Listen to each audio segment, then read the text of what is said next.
Mari kita berdoa.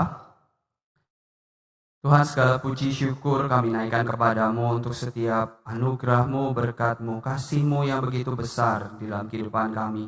Kami boleh hadir beribadah pada hari ini, menaikkan puji-pujian kami, memuliakan Engkau. Dan sebentar kami akan mendengarkan firman-Mu, kiranya Engkau boleh tolong setiap kami ya Tuhan, agar kami boleh bersama-sama mendengarkan firman-Mu, mengerti, memahaminya, dan terutama melakukannya itu di dalam kehidupan kami. Kami menyerahkan untuk pemberitaan firman Tuhan pada hari ini ke dalam tangan-Mu, dan yang Kau boleh tolong dan sertai juga untuk hamba-Mu yang akan menyampaikan firman-Mu. Kami menyerahkan semuanya di dalam tangan-Mu, di dalam nama Tuhan Yesus kami telah berdoa dan mengucap syukur. Amin. Shalom Bapak Ibu Saudara dikasih di dalam Tuhan. Mengucap syukur hari ini kita kembali boleh bersama-sama beribadah. Kita akan bersama-sama melanjutkan seri khotbah berseri kita sepanjang bulan ini. Kita akan melanjutkan dari kitab Esra. Kalau sepanjang bulan ini dan sampai awal bulan Februari nanti kita akan masuk di dalam seri eksposisi kitab Esra. Dan hari ini kita akan membahas satu bagian dari firman Tuhan dari kitab Esra. Kita akan melanjutkan dari pasal 9. Pasal 9 ayat yang pertama sampai 15. Kita akan bersama-sama merenungkan dengan tema umat yang bertobat. Mari saya ngajak kita semua untuk bersama membacakan ayat kita dari Esra pasal 9. Kita akan membacakan ayat yang pertama dan kedua saja. Kita akan membaca ayat yang pertama dan kedua terlebih dahulu. Mari saya mengajak kita semua untuk membuka dan kita membaca bersama-sama Esra pasal 9 ayat yang pertama dan kedua. Demikianlah firman Tuhan. Sesudah semuanya itu terlaksana, datanglah para pemuka mendekati aku dan berkata, orang-orang Israel awam, para imam, dan orang-orang Lewi tidak memisahkan diri dari penduduk negeri dengan segala kekejiannya, yakni dari orang Kanaan, orang Het, orang Feris, orang Yebus, orang Amon, orang Moab, orang Mesir, dan orang Amori. Karena mereka telah mengambil istri dari antara anak perempuan orang-orang itu untuk diri sendiri dan untuk anak-anak mereka, sehingga bercampurlah benih yang kudus dengan penduduk negeri. Bahkan para pemuka dan penguasalah yang lebih dahulu melakukan perbuatan tidak setia itu. Bahagialah setiap kita yang boleh membaca, merenungkan, dan terutama melakukan firman itu di dalam kehidupan kita. Bapak Ibu Saudara dikasih di dalam Tuhan, seperti yang sudah dijelaskan di dalam beberapa seri khotbah awal selama ini, bahwa kitab Esra itu mengisahkan tentang perjalanan bangsa Israel, Bapak Ibu. Tentang perjalanan bangsa Israel pulang dari pembuangan ke tanah yang dijanjikan Tuhan. Mereka dihukum Tuhan, mereka dibawa, diasingkan ke negeri yang menjajah mereka, yaitu Babel. Dan akhirnya setelah kerajaan Babel itu takluk di Media Persia, dan raja Media Persia yaitu Kores mengizinkan mereka pulang. Dan kepulangan mereka terbagi menjadi 3 kelompok atau 3 kloter ya, kelompok besar. Yang pertama dipimpin oleh Zerubabel. Dan mereka masing-masing kelompok besar itu mempunyai tugas masing-masing. Jadi kelompok yang pertama itu bertugas untuk kembali dan membangun bait suci yang sudah tidak ada, sudah dihancurkan.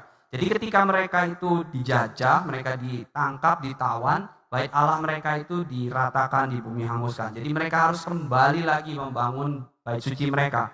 Bait suci mereka yang kemudian akan dibangun itu, mereka harapkan bisa semegah bait suci Salomo yang pertama kali dibangun.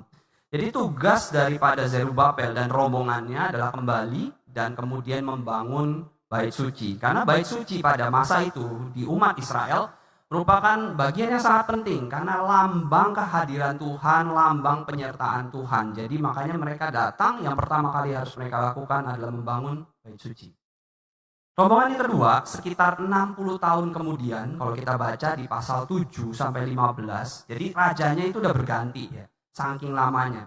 Jadi kita bisa pahami bahwa antara rombongan Zerubabel dengan rombongan Esra itu punya rentan waktu yang cukup panjang. Jadi rajanya pun berganti dari Kores kepada Artasasta.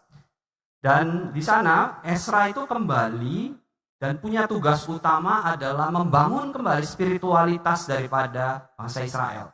Jadi bukan hanya bangunannya secara fisik, tapi spiritualitas pengajaran bangsa Israel itu perlu kembali dibangkitkan. Karena memang tuh specialty daripada Ezra itu ya pengajaran. Jadi dia memang ahli Taurat yang memang sangat kuat di dalam pengajaran. Jadi dia kembali bersama rombongan yang kedua membangun kembali spiritualitas daripada umatnya. Dan kemudian rombongan yang terakhir adalah rombongan Nehemia, ya, yang kita bisa baca di kitab Nehemia, di mana mereka kembali untuk membangun tembok pembatas baik antara tanah perjanjian, tanahnya umat Israel dengan bangsa-bangsa luar.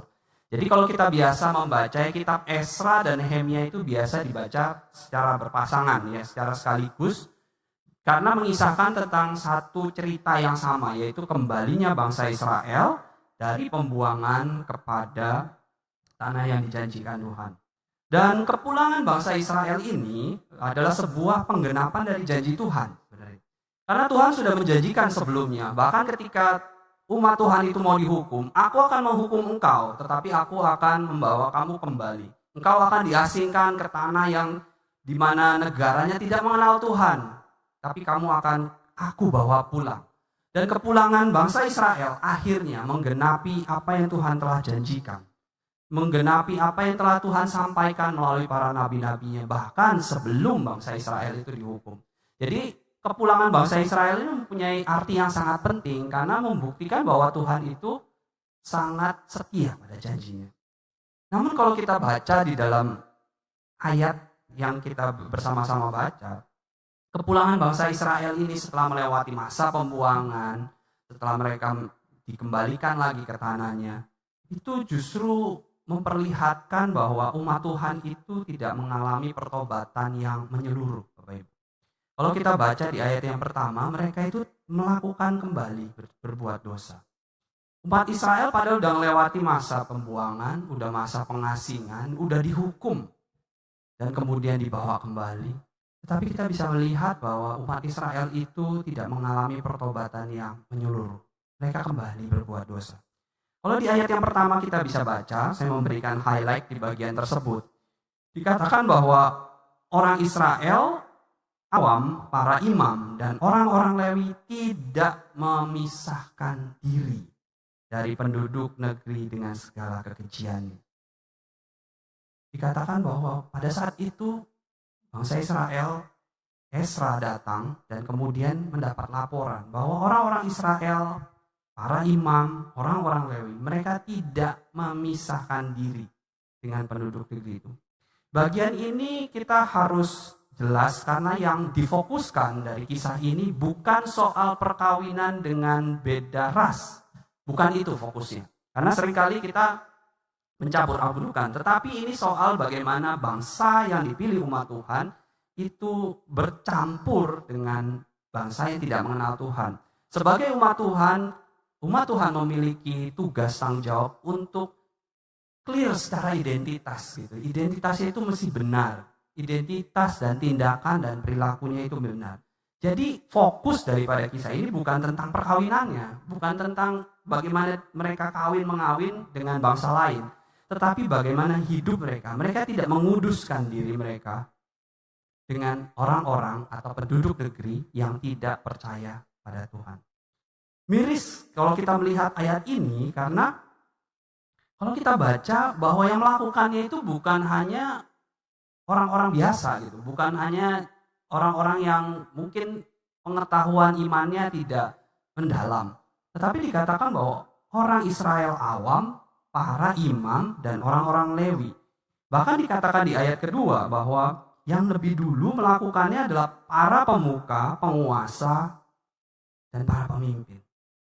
Hal ini sungguh miris Bapak Ibu ketika kita melihat bahwa ternyata 70 tahun pembuangan mereka, masa pembuangan mereka tidak membawa perubahan apa-apa pada mereka.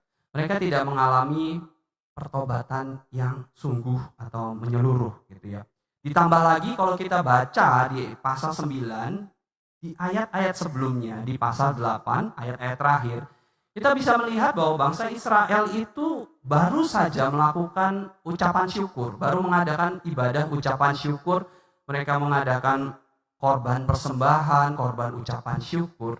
Tetapi beberapa ayat setelahnya dilaporkan bahwa umat Israel justru mengecewakan Tuhan. Melihat kisah ini kita mungkin bisa berpikir bahwa wah memalukan nih bangsa Israel. Ya nggak sih? Wah ini nggak tahu diri nih katanya bangsa Israel. Masa sih udah ditolong begitu mereka masih bisa berbuat dosa lagi gitu ya. Tetapi Bapak Ibu Saudara yang dikasih di dalam Tuhan, kisah ini sebenarnya bukan hanya tentang dan berbicara sejarah umat Israel. Tetapi kisah ini berbicara tentang kita. Berbicara tentang diri kita. Kisah ini mencerminkan kehidupan kita Bapak Ibu. Gambaran ini diambil untuk memberikan gambaran kehidupan kita sebenarnya. Kita mungkin seringkali kalau mau merefleksikan diri kita kembali. Bukankah kita seringkali berlaku demikian? Kita bisa datang ke gereja pada hari Minggu, kita melayani, kita jadi pengurus, diteguhkan hari ini menjadi pengurus, dan beberapa saat kemudian atau beberapa hari kemudian kita melakukan hal yang mengecewakan pada Tuhan. Kita mungkin bisa melayani Tuhan dengan sungguh, kita bisa menaikkan pujian atau mungkin bisa menyampaikan firman Tuhan dengan sangat indah, dengan sungguh-sungguh. Tapi beberapa saat kemudian kita bisa melakukan hal-hal yang begitu tidak sesuai dengan firman Tuhan. Kisah ini sebenarnya mau menjadi cerminan kepada kita. Bahwa sebenarnya kehidupan kita itu juga seperti ini. Ini bukan hanya sejarah bangsa Israel yang diceritakan, tetapi juga menjadi refleksi bagi kita. Kita umat Tuhan. Kita umat Tuhan yang kudus. Dan seharusnya kita hidup di dalam kekudusan. Kondisi seperti ini adalah kondisi yang tidak ideal. Karena kenapa? Karena kondisi ini tidak seperti yang Tuhan inginkan Bapak Ibu. Tuhan sebagai Allah yang kudus menginginkan umatnya hidup di dalam kekudusan. Umatnya hidup di dalam pertobatan yang sejati. Umat Tuhan seharusnya mengalami pertobatan yang sejati. Umat Tuhan harusnya selalu dan senantiasa hidup di dalam kekudusan. Dan itulah yang akan kita bahas pada hari ini. Bagaimana menjadi umat yang bertobat, yang hidup di dalam kekudusan. Oleh karena itu dalam bagian firman Tuhan ini saya membagi poin khotbah saya menjadi 2 bagian saja Bapak Ibu. Jadi ini berita menggembirakan ya. Karena saya tahu banyak acara ya setelah ini, jadi saya cuma bagi 2 ya. Yang pertama kita akan membahas tentang mengapanya, the why-nya gitu ya. Alasan kita harus mengalami pertobatan gitu ya. Alasannya kenapa kita harus mengalami pertobatan. Dan kedua, kita membicarakan tentang how to-nya. Gimana sih gitu ya langkah kita gitu ya agar kita mengalami pertobatan ya. Jadi ini berita bergembira ya buat Bapak Ibu. Saya cuma hanya 2 poin ya, tapi di dalam 2 poin itu ada sekitar 12 subpoin ya mungkin ya. Jadi siap-siap kan catatannya, kita mau bersama-sama belajar. Kita masuk ke bagian yang pertama, Bapak Ibu. Mengapa? Why-nya gitu ya. Alasan apa? Mengapa kita harus mengalami pertobatan yang sejati atau yang sungguh? Mari kita perhatikan di ayat yang ketiga sampai ke-6. Ketika Esra mendapat laporan tersebut, Esra langsung di ayat yang ketiga mengambil sebuah tindakan. Ia mengoyakkan bajunya, melepaskan jubahnya, kemudian bersujud kepada Tuhan. Dia juga mencabut rambut dan janggutnya. Tindakan itu merupakan tindakan yang umum pada masa itu untuk mengekspresikan sebuah kesedihan atau duka cita. Kita bisa lihat ini kisah-kisah di dalam Perjanjian Lama. Daud ketika anaknya meninggal, dia juga melakukan hal yang serupa. Dia mengoyakkan jubahnya sebagai simbol atau gambaran duka cita yang mendalam. Sebagai gambaran kesedihan yang mendalam karena melihat bagaimana umat Tuhan kok masih hidup di dalam keberdosaan seperti ini. Esra mengidentifikasikan dirinya dengan dosa yang dilakukan umat. Esra mengambil peran sebagai seorang mediator yang membawa duka cita itu, menghubungkan antara kesalahan umat dengan Tuhan. Jadi dia mengambil peran itu. Tetapi bukan hanya berhenti sebagai mediator saja. Di ayat yang ke-6 kita bisa melihat ya bersama-sama, saya akan bacakan kepada Bapak Ibu. Ya Allahku, aku malu dan mendapat celah sehingga tidak berani mengadakan mukaku kepadamu. Ya Allahku, karena dosa kami telah menumpuk mengatasi kepala kami, dan kesalahan kami telah membumbung ke langit. Di situ kita bisa lihat ada perubahan kata ganti ya. Dari kata ganti orang pertama, aku, gitu ya, untuk menunjukkan bahwa aku, Esra, sebagai pembawa doa. Tetapi ketika mengarahkan kepada dosa, dia menggunakan kata kami. Yang artinya bukan hanya berbicara tentang dosa umat, dosa mereka yang melakukan, tetapi ini dosa kami juga. Saya dan semua umat. Di bagian ini mau mengajarkan tentang apa Bapak Ibu? Mengajarkan bahwa tentang dampak daripada dosa. Dampak dari dosa itu bukan hanya berbicara soal personal. Bukan hanya tentang diri saya dengan Tuhan. Tetapi dampak dosa itu memiliki dampak yang universal. Memiliki dampak yang besar. Ketika kita seorang imam, ketika umat mengalami dosa dan kemudian dihukum oleh Tuhan. Ketika bangsa Israel dihukum oleh Tuhan dan dibawa kepada pembuangan. Kita bisa lihat umat yang dibawa ke pembuangan itu adalah semua bangsa Israel. Tapi kita tahu bahwa bukan di dalam umat Israel yang dibuang itu juga ada umat-umat yang setia, bukan? Ada umat yang setia yang tetap taat kepada Tuhan. Mereka mengalami penghukuman.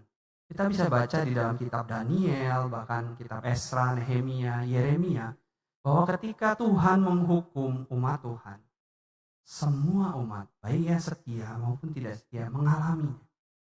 Hal ini berbicara tentang dampak dosa yang universal. Dosa itu bukan hanya berbicara tentang pribadi kita saja. Dosa itu berpengaruh terhadap seluruh aspek kehidupan dari manusia. Oleh karena itu ketika kita tahu bahwa dampak dosa itu begitu besar, kita itu diajak untuk kita tidak bisa terus-menerus hidup di dalam dosa. Kita harus mengalami pertobatan yang sungguh. Dosa itu bukan masalah tentang kita saja. Kita dengan Tuhan.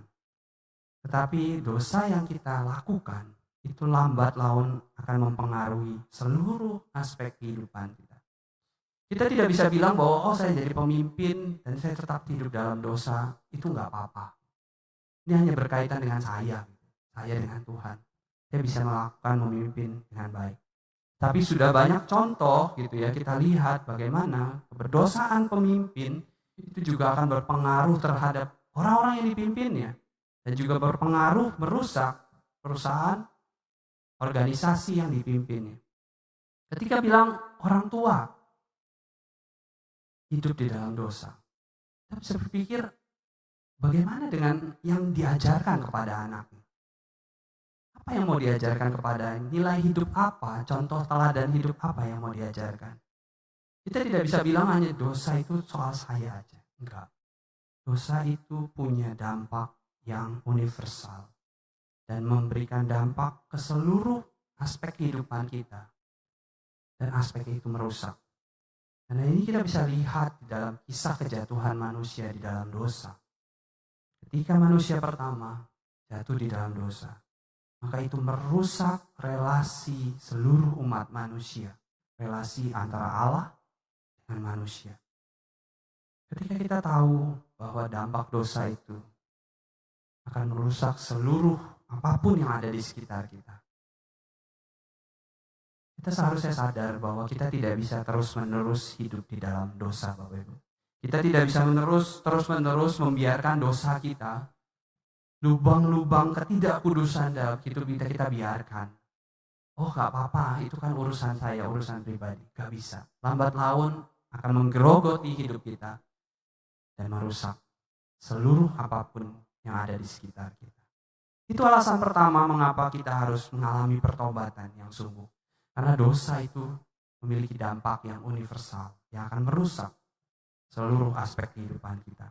Alasan kedua Bapak Ibu yang harus kita perhatikan bersama adalah karena kasihnya Tuhan.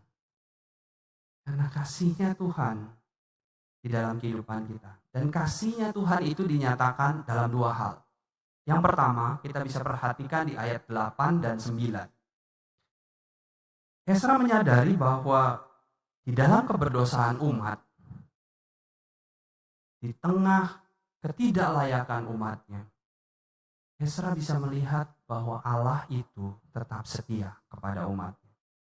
Di ayat 8 dan 9, Esra mengatakan di dalam doanya bahwa meskipun kami umat yang berdosa, tetapi Engkau menyisahkan kami, Engkau membawa kami pulang, Engkau mengantarkan kami ke tanah yang Engkau janjikan. Di ayat yang ke-9, karena sungguh pun kami menjadi budak, di dalam perbudakan itu kami tidak ditinggalkan Allah. Ia membuat kami disayangi di raja negeri-negeri Persia, sehingga kami mendapat kelegaan untuk membangun rumah Allah dan menegakkan kembali reruntuhan dan diberi tembok pelindung di Yehuda dan di Yerusalem. Di bagian ini Esra mau mengajarkan kepada setiap kita, Bapak Ibu, bahwa di tengah ketidaksetiaan manusia, Allah itu tetap setia kepada setiap kita. Allah itu tetap mengasihi kita. Di tengah keberdosaan umat, bahkan ketika umat sedang dalam penghukuman, di dalam pembuangan, Allah tetap bekerja, pemeliharaannya tetap ada. Ia bekerja melalui pemimpin-pemimpin yang ada pada saat itu. Ia menggunakan pemimpin Persia untuk mengizinkan memelihara kehidupan umat. Sehingga umat itu masih ada, masih utuh, masih tetap ada dan bisa kembali pulang. Bapak Ibu, mungkin bagi kita sulit ya untuk memahami konsep ini karena kita ini hidup di dunia yang mengusung budaya transaksional. Benar gak sih? Ada uang, ada barang. Kalau mau sukses kamu harus usaha gitu ya. Usaha lebih keras, sukses lebih banyak gitu ya. Ketika orang mau baik sama kita, kita harus juga baik sama orang. Ketika kamu tidak baik sama orang akan wajar berlaku tidak baik. Kita sangat dipengaruhi oleh budaya transaksional ini, benar gak sih? Dan ini sangat berpengaruh dan bahkan mempengaruhi cara kita berrelasi dengan Tuhan. Sehingga seringkali kita itu berrelasi dengan Tuhan dengan relasi yang transaksional juga. Ketika mau berkat, wah kita rajin ke gereja. Mungkin ada mau deal-deal tertentu, ada mau melakukan apa gitu ya. Atau kita menginginkan apa, kita mungkin akan berdoa dengan sungguh, dengan rajin, kita baca Alkitab. Kita melayani dengan sungguh supaya kita dapat berkat lebih banyak. Kita memberi lebih banyak supaya kita dapat berkat lebih banyak. Atau ketika kita mengalami kegagalan atau kita melakukan dosa, kita sangat ketakutan kalau kita takut gitu. Bahwa Tuhan itu akan langsung menghukum kita gitu ya. Kayak kita melakukan kesalahan, petir itu langsung menyambar. Karena kita sangat-sangat dipengaruhi oleh budaya transaksional seperti ini. Sehingga ini mempengaruhi relasi kita dengan Tuhan. Sehingga ketika kita menyadari bahwa Tuhan itu tetap memberikan kebaikan, kesetiaannya kepada kita yang tidak layak ini, kita ini jadi bingung. Coba bayangin kita punya teman, Bapak Ibu. Kita punya teman, sahabat gitu ya. Yang meskipun kita ini gak pernah melakukan apa-apa ke dia itu tetap baik, tetap ngasih, tetap setia, selalu ada 24 jam bagi kita gitu ya. Kita ini bingung nih. Ini teman ini, pasti ada sesuatu ya di balik. Kita akan mencari curigaan terus ya sama dia. Dia memberikan apa? Ini maksudnya apa ini? Atau kita berpikir, dia ini antara bodoh, lugu gitu ya. Karena kita sangat dipengaruhi oleh budaya transaksional. Jadi ketika Allah terus memberikan kebaikan pada kita itu nggak pernah punya konsep seperti ini. Kita nggak pernah punya orang-orang yang ada di sekitar yang mungkin seperti ini. Ketika kita terus-menerus mendapat kebaikan, meskipun kita sadar bahwa kita itu tidak pantas menerimanya, hal yang paling baik, hal yang paling normal untuk dilakukan adalah kita mengucap syukur, berterima kasih. Karena ketika kita tidak berterima kasih, tapi terus-menerus menerima kebaikan itu tanpa adanya perubahan sikap, artinya kita ini orang yang nggak tahu diri. Benar nggak sih? Kita sangat menyadari pujian-pujian tadi menggambarkan betapa baiknya Engkau Tuhan. Itu kan menggambarkan gitu ya. Menggambarkan sebenarnya Tuhan itu begitu baik. Meskipun seringkali kita itu nggak baik-baik amat sama Tuhan. Pelayanan ya nggak rajin-rajin amat gitu ya. Jadi pengurus ya kadang ya karena dipilih gitu loh. Dosennya yang milih gitu. Atau udah nggak ada lagi orang lain gitu ya. Mungkin gitu ya. Tapi kebaikan Tuhan itu tetap ada. Tetap diberikan kepada setiap kita. Karena kenapa? Karena perbuatan Tuhan itu bukan didasarkan pada apa yang kita lakukan pada Tuhan. Perbuatan Tuhan itu didasarkan kepada karakternya Tuhan, sifat-sifatnya Tuhan. Perbuatan Tuhan itu tidak didasarkan pada apa yang kita lakukan. Kalau kita kasih banyak, Tuhan akan kasih banyak. Kalau kita mengasihi Tuhan dengan lebih, Tuhan akan mengasihi kita lebih dalam lagi. Enggak. Tuhan itu bertindak berdasarkan dengan karakternya, sifatnya. Karena Tuhan itu baik, karena Tuhan itu adil, karena Tuhan itu penyayang, penuh kasih. Makanya segala tindakannya adalah seperti dengan sifat-sifatnya. Tidak dipengaruhi oleh apapun. Bayangkan kalau Tuhan kita itu sangat dipengaruhi, kita akan jadi umat yang bingung. Tuhan itu kok demanding banget ya. Gitu ya. Kita jadi umat yang takut gitu. Wah, salah dikit gitu. Gak pernah kan kita kalau salah dikit langsung dihukum gitu ya, langsung dicabut nyawanya gitu ya.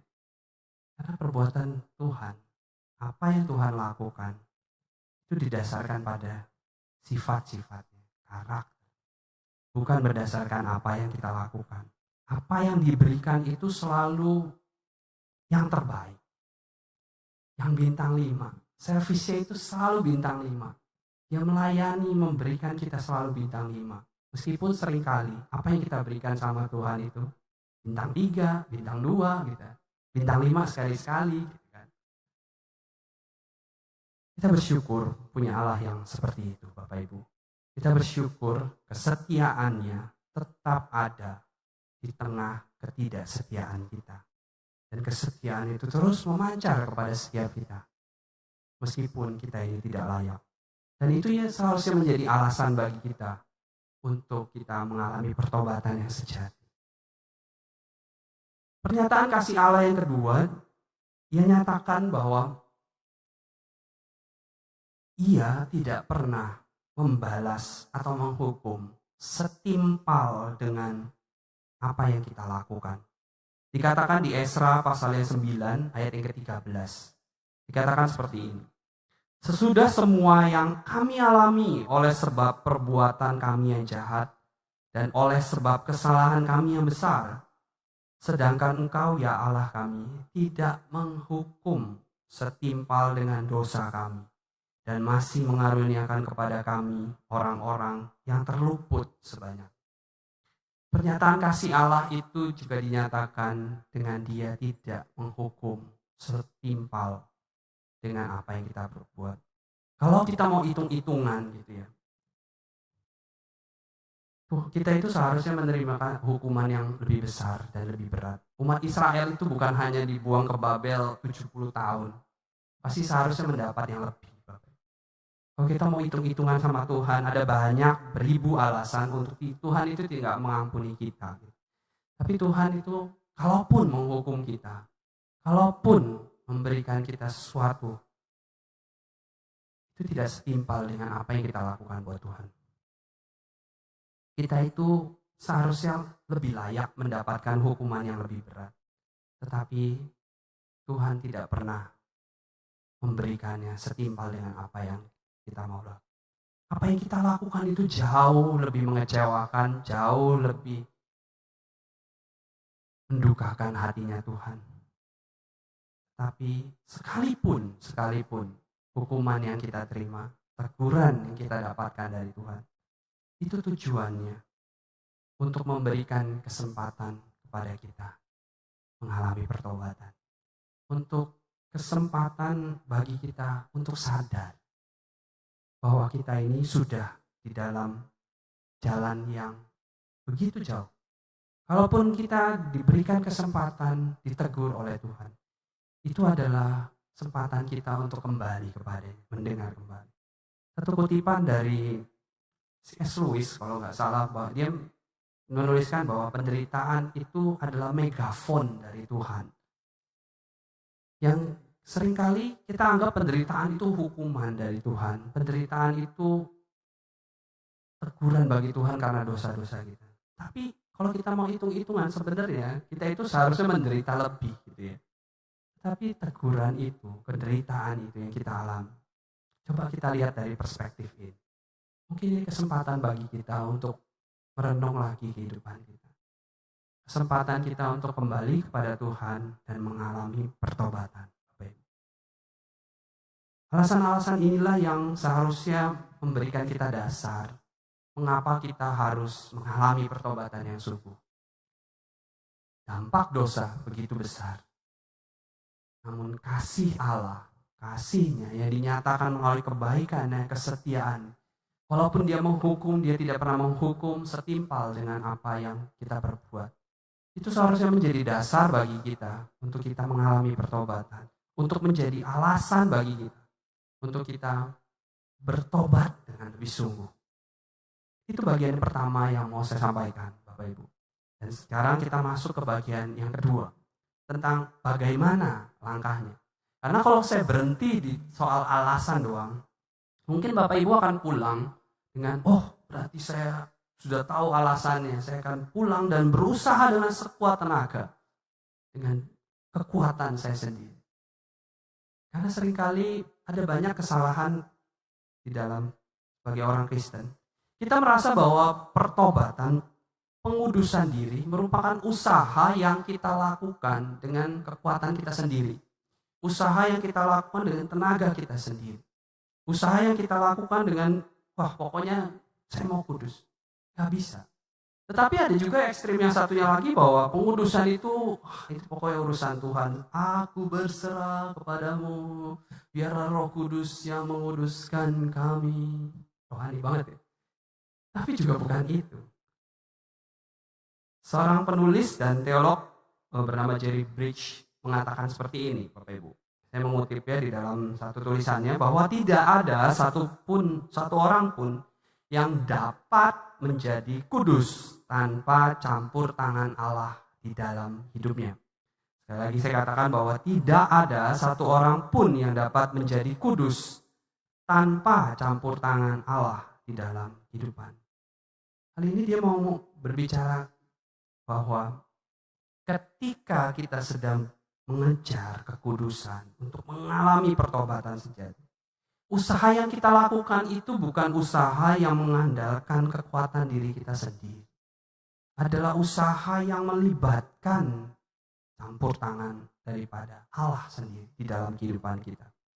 Oleh karena itu di bagian ini saya mau menyimpulkan bagaimana kita bisa hidup di dalam pertobatan yang sejati. Ke dalam satu kalimat begini, bahwa untuk dapat mengalami pertobatan yang sejati, yang sungguh-sungguh, kita harus dikuatkan oleh Roh Kudus, dimotivasi oleh Injil, dan berusaha dilandaskan oleh iman. Dikuatkan oleh Roh Kudus, dimotivasi oleh Injil, dan usaha dilandaskan oleh iman. Apa maksudnya kalimat ini, Bapak Ibu? Dikuatkan oleh Roh Kudus. Roh Kudus itu memiliki peran besar di dalam pertobatan kita, di dalam kehidupan kita untuk kudus. Karena ketika kita percaya, Roh Kudus itu ada di dalam diri kita. Roh Kudus itu yang menguatkan kita, yang memampukan kita, yang memberikan kita kekuatan. Karena Roh Kudus itu adalah pribadi. Kita akan membahas ini lebih jauh ketika kita nanti masuk di dalam seri Pentakosta. Kita akan membahas tentang doktrin Roh Kudus yang mungkin selama ini kita banyak kesampingkan. Biasanya Roh Kudus itu banyak dibahas di gereja-gereja atau denominasi lain, yang mungkin lebih banyak. Tapi kali ini kita mau mengambil beberapa minggu khusus, kita akan membicarakan tentang Roh Kudus. Bahwa Roh Kudus itu adalah pribadi Allah sendiri, pribadi ketiga. Ia memiliki kuasa dan ia ada di dalam diri kita.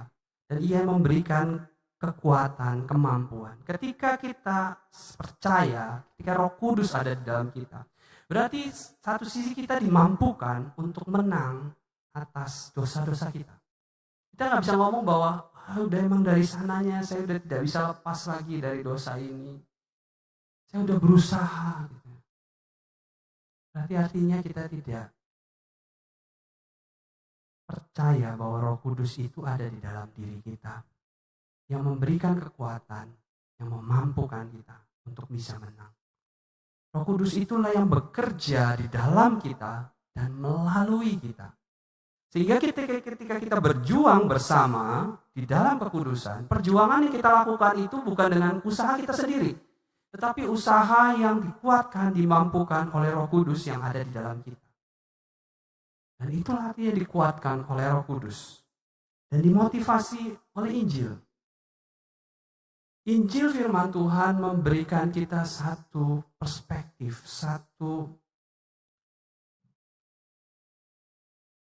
nilai yang akan kita dapat, kita capai.